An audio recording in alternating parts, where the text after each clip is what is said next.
Red convent students 1978 charitable trust ద్వారా సమాజంలో నిరుపేదలకు కళ్ళజోళ్లు పంపిణీ చేస్తున్నట్లు ట్రస్ట్ ఫౌండర్ ప్రెసిడెంట్ డాక్టర్ బాదం బాలకృష్ణ తెలిపారు. కాకినాడ రామారావుపేటలో గల లయన్స్ కమ్యూనిటీ హాల్లో రెడ్ కాన్వెంట్ 1978 చారిటబుల్ ట్రస్ట్ ఆధ్వర్యంలో పేదలకు కళ్ళజోళ్లు పంపిణీ కార్యక్రమం జరిగింది.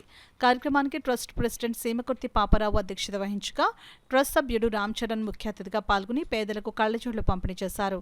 ఈ సందర్భంగా ట్రస్ట్ ఫౌండర్ ప్రెసిడెంట్ డాక్టర్ బాదం బాలకృష్ణ మాట్లాడుతూ red convent students 1978 charitable trust ద్వారా కాకినాడ పరిసర ప్రాంతాల్లో ఇప్పటివరకు 4 కోట్ల రూపాయలతో పేద ప్రజలకు విద్య, వైద్యం, ఉపాధి కల్పనకు సహాయం అందించినట్లు చెప్పారు. ఈ కార్యక్రమంలో ట్రస్ట్ సెక్రటరీ జగన్నాథరావు, సభ్యుడు రెడ్నం రమణమూర్తి, వృద్ధులు పాల్గొన్నారు.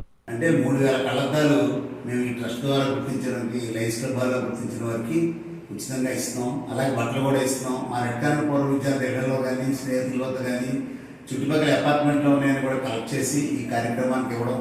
ప్రత్యేకంగా ఇది Badam Balakrishna cloth and I class project lines club నిర్వహిస్తున్నది. ఈ నిర్వహణలో మేము నిజాయితీని గుర్తించి జనరల్ హాస్పిటల్కి వెళ్ళిన పేదవాళ్ళు 50,000 దాటిన వాళ్ళందరూ ఇక్కడికి వస్తున్నారు. అది వారందరికీ కూడా ఆ ప్రాజెక్ట్తో పాటు మేము కూడా సపోర్ట్ చేస్తే ఎక్కువ మందికి ఒకరోజు పర్మనెంట్ ప్రాజెక్ట్గా గుర్తించి దీనికి గత 5 ఏళ్ళుగా సపోర్ట్ చేస్తున్నాం. దీన్ని ఫ్యూచర్లో కూడా కంటిన్యూ చేస్తాం.